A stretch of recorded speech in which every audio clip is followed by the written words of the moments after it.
আসসালামু আলাইকুম আমার কলিজার ভাই ও বোনেরা। আমি গত 15 দিন আগে আপনাদেরকে দেখাইছিলাম এই যে সেই কুমোরি লতা। আজকেও সকালবেলায় আমি সেই কুমোরি লতা ছিঁড়ে নিয়ে আসলাম অনেকগুলো। দেখা যাচ্ছে এখানে অনেকগুলো সেই কুমোরি লতা আমি ছিঁড়ে নিয়ে আসছি। আজকে আমি এভাবে প্রতিনিয়ত সেবন করে থাকি। তো আমার নিজের কাছে মনে হয় যে আমি একটা বীর পুরুষ, আমি একটা পুরুষ মানুষ। যে একটা নারীর যে একটা যোগ্য স্বামী হওয়ার যে এটা প্রয়োজন, আমি সেটাই আমার কাছে নিজের কাছে মনে হয়। তো আপনারা এভাবে এই কুমোরি লতা প্রতিনিয়ত এভাবে সেবন করবেন।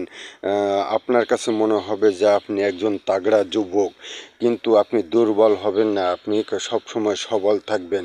এবং শুধু এই নয়, আপনাদের প্রস্রাবে যাদের জ্বালাপোড়া আছে এবং ঘন প্রস্রাব আছে, যাদের ধাতুক্ষয় আছে, সেগুলো দূর করবে এই সেই কুমোরি লতা। গাছ কখনো বেইমানি করে না, গাছ উপকারী জিনিস। আল্লাহ রাব্বুল আলামিন গাছ দিয়েছেন, প্রত্যেকটি কাজের একটা নিয়ামত আছে, একটা গাছের একটা কেরামতি আছে। এই সেই কুমোরি লতা গাছ আমি এভাবে সেবন করে থাকি এবং আপনারা এগুলো সেবন করবেন। এবং এই ভিডিওটা সবাই প্লিজ একটু শেয়ার করে দেবেন, লাইক কমেন্ট করবেন।